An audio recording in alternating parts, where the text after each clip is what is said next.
Καλησπέρα. Ελένη. Έτοιμη για κάτι διαφορετικό? Ελπίζω να μην είναι και άλλη καφετερία. Έχω πιει ήδη 2. Όχι βέβαια. Θα σε πάω στο Αιγύης. Ακολούθησέ με. Αιγύης. Σαν αρχαίος θεός ακούγεται. Κοντά έπεσες. Είναι ένας χώρος που ενώνει εκδόσεις, βιβλιοπωλείο, πολιτισμό, παιδεία, όλα σε ένα. Δηλαδή κάτι σαν πολιτιστικό γκράντε.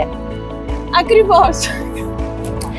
Και δεν κάνει μόνο αυτό, κάνει δράσεις, σεμινάρια, εκδρομές και σπουδαία προγράμματα για τα παιδιά. Και το όνομα αυτό Αιγύης.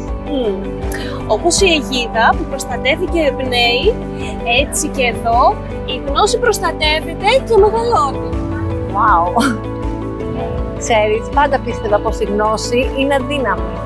Και στο Αιγύης η γνώση αποκτά ζωή.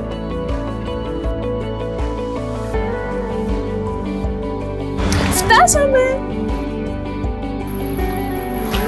Ορίστε! Εντάξει, νομίζω πως βρήκα το νέο μου στέκι. Στο είπα εγώ. Έλα κι εσύ στην ομάδα μας.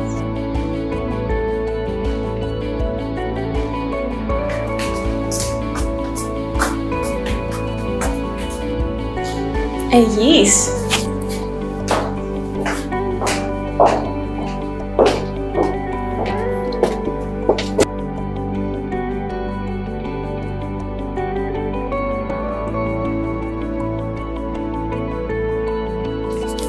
Πώς σου φαίνεται? Φανταστικό, τέλειο. Νομίζω ότι εδώ θα είναι το δεύτερο μου σπίτι.